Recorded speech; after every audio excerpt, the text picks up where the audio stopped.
kasaysayan ng wika ng Pilipinas. Mr. Ostero, late ka na naman? Meet me at the faculty office later. Get out! Huh?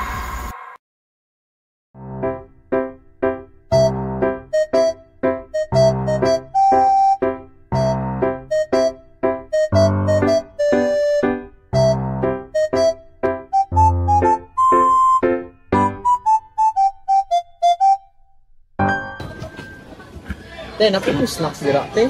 Na, wala naman daw. Pero nami, Milo. Loh, sama nih? Hah?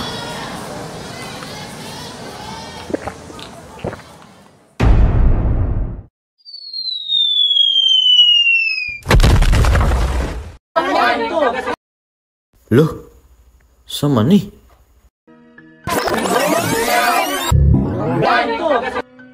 November 13, 1936, nagsagawa ng pag-aaral sa mga wika sa Pilipinas bilang batayan sa pagpili ng wikang pambansa. Kriteria sa pagpili ng wikang pambansa. Una, may maunlad na istruktura, mechanics at nakalimbag ng mga Pilipino. Ikalawa, naiintindihan at ginagamit ng nakararaming bilang ng mga Pilipino. December 30, 1937, napagsunduan na wikang Tagalog ang gawing batayan ng bagong wikang pambansa. 1959. Pilipino ang katawagan sa wikang pambansa na pinirmana ni Jose E. Romero. 1973 Constitution Article 14 Section 3.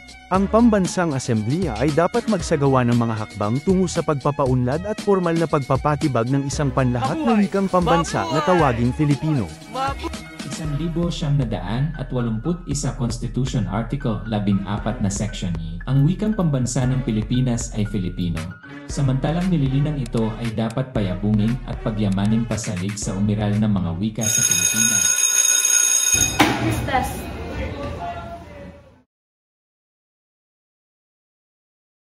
I'm very impressed with this, Mr. Ostero. What's your secret?